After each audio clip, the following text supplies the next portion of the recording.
আগামীকাল সারা দেশে সকাল সন্ধ্যা ব্লকেট কর্মসূচি ঘোষণা করেছে শিক্ষার্থীরা। দাবি আদায় না হওয়া পর্যন্ত আন্দোলন চালিয়ে যাওয়ার কথাও জানিয়েছে তারা। এই আন্দোলনকে সরকার সতর্কভাবে পর্যবেক্ষণ করছে বলে জানিয়েছেন আওয়ামী লীগ সাধারণ সম্পাদক ওবায়দুল কাদের। মঙ্গলবার সন্ধ্যায় ঢাকা বিশ্ববিদ্যালয়ের কেন্দ্রীয় লাইব্রেরির সামনে সংবাদ সম্মেলন করে বৈষম্য বিরোধী ছাত্র আন্দোলন। বুধবার দেশব্যাপী ব্লকেট কর্মসূচির ঘোষণা দেন আন্দোলনের সমন্বয়ক নাহিদ ইসলাম। বলেন, বাস্তবতার সাথে সমন্বয় রেখে কোটার যৌক্তিক সংস্কার চায় শিক্ষার্থীরা। আমাদের যে এক দফা দাবিতে সকাল সন্ধ্যা সারা দেশে ব্লকেট কর্মসূচি পালিত হবে।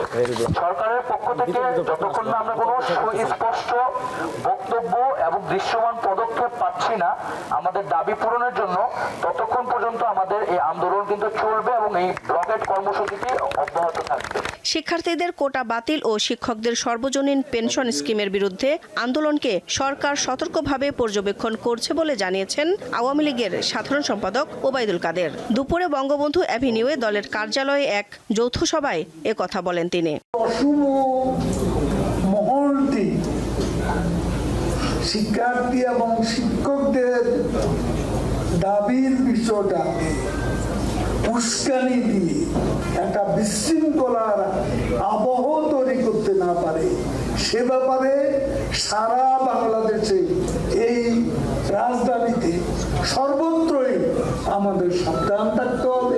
এদিকে শিক্ষামন্ত্রী মহিবুল হাসান চৌধুরী বলেছেন, শিক্ষার্থীদের কোটা বিরোধী আন্দোলনের সমাধান রাজপথে সম্ভব নয়, দ্রুত এ বিষয়ে নির্দেশনা আসবে।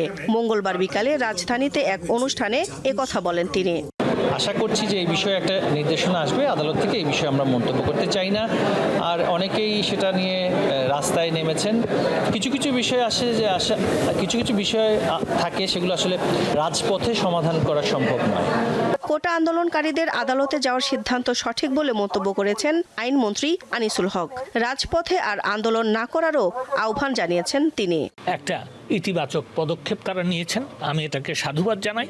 এবং তারা যদি এবং তাদের বক্তব্য এখন তারা আদালতে দেবেন এবং আমি আশা করব যে যেহেতু তারা আদালতে যাওয়ার সিদ্ধান্ত নিয়েছেন, তারা আন্দোলন উইথড্র করবেন। বুধবার সারাদিন দেশের সব গুরুত্বপূর্ণ স্থান অবরোধ করা হবে বলে জানিয়েছে আন্দোলনকারীরা। পাশাপাশি দেশের সব মহাসড়ক ও রেলপথ এ ব্লকেডের আওতাভুক্ত থাকবে বলেও জানিয়েছে তারা। দিলশা দানি, দীপ্ত সংবাদ, ঢাকা।